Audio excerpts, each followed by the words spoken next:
तळ कोकणात काही भागात किरकोळ पाऊस सुरू आहे। 8 जून रोजी तळ कोकणात पावसाने जोरदार हजेरी लावली, मात्र त्यानंतर मुसळधार पावसानं दडी मारली।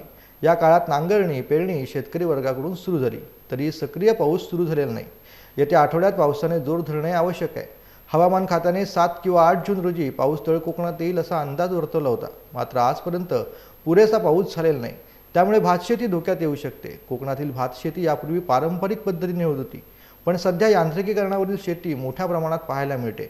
पण कोकणातील अनेक भागात पुन्हा आता पारंपरिक शेतीकडे शेतकरी वळत असल्याचं दिसून येत आहे।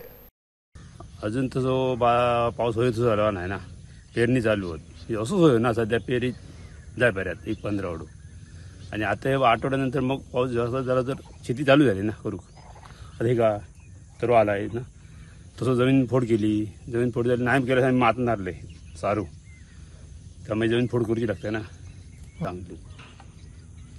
त्यामुळे माणसाचं यम पण होतं ना, आपला शरीर चांगलं होतं ना। तुम्ही किती शेती करता भात शेती? तरी बरीचशी 12 किलो घालते सरकारी, आणि घरगुती गाडी 2-2.5 किलो घरगुती। माणसा 2-3च माणसं, मुलगा मिसेस आणि मी।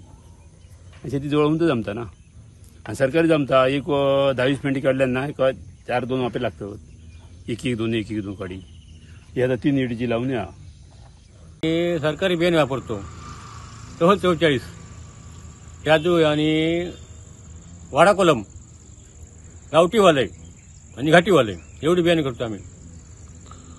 यावर्षी पाऊस कसा आहे? म्हणजे अजून तशी सुरुवात झाली आहे का? काय भात शेतीला बरा आहे का पाऊस? आता अजून पण पाऊस बरा आहे,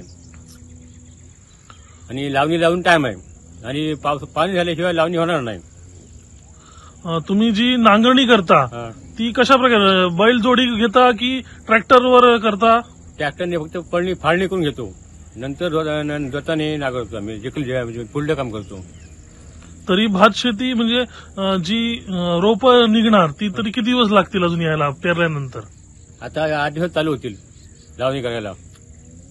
आधी आम्ही लावणी पहिली पेरलेली आहे, त्याला 15 झाले, नाही साधारण 25 दिवसांनी पेरवा काढतो आम्ही।